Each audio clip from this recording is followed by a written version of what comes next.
Hi everyone, I'm in Cairo at the COP27 Presidency Sustainable Cities Consultation with Nigel Topping, the high-level climate champion for COP26. So Nigel, what do you think about this consultation? What are your reflections coming out? Well, a few things. First of all, it's great to see the Egyptian presidency very focused on implementation. It's really good to be getting the kind of complex group of stakeholders around cities together. There's already a lot of good stuff happening. We have the Cities Race to Zero, Cities Race to Resilience, but we need to do a lot more to mobilise finance for that. I think that this is a good example of the way the COPs need to evolve, because there's less to be negotiated and much more focus needs to be on how do we actually mobilise finance in country after country to deliver the breakthroughs on resilience and adaptation and mitigation that we've committed to in Glasgow.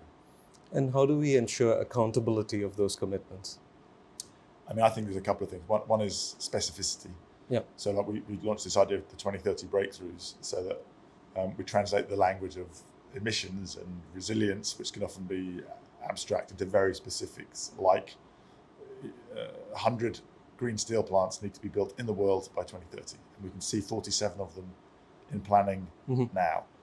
Or like in Africa, we need to restore hundreds of millions of hectares of degraded agricultural land, and the AFR 100 initiative is committed to 100 million, and now the money's starting to flow into that. So specificity in a language that's relevant to mayors and CEOs and financiers and ministers, and then transparency is the key, so that people can be judged. But ultimately, we talk about the race to zero and the race to resilience. They're kind of voluntary.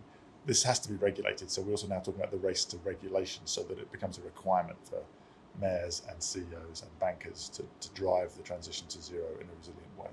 Yeah, I'm glad you mentioned agriculture and food security, and there's a breakthrough in agriculture, and we work on food and agriculture issues. And our starting point is, if we continue with current practices, we need an area the size of Brazil to grow food for a growing population. So we think like much of that needs to come also from cities through vertical farming, controlled environment agriculture, but also low-tech options. How do you view this connection between cities and food?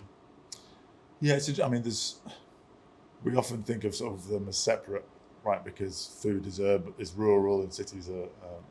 So I think that this nexus, I mean, it's both cities as a demand driver, but also, as you say, for some of the innovative new practices.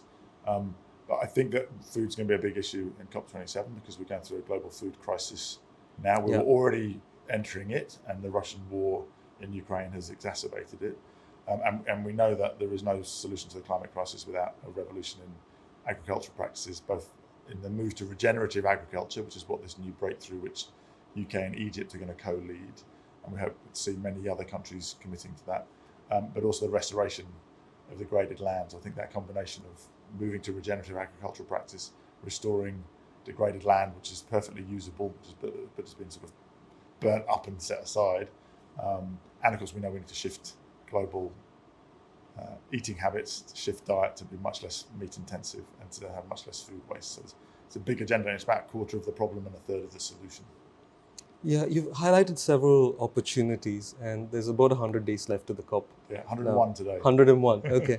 So what can we as NGOs and the wider community do in those 101 days to capitalize on these opportunities? I mean, I think,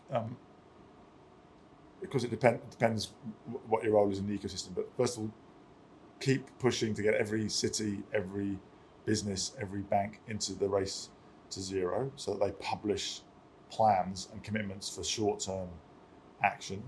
And then depending on what area you work in, start getting very specific about expectations for countries to have a green hydrogen strategy or a regenerative agricultural strategy, and to join the breakthroughs that are now the sort of new architecture for the COP process, to drive sort of, if you like, clubs of the committed on specific issues to move forward faster than everybody else.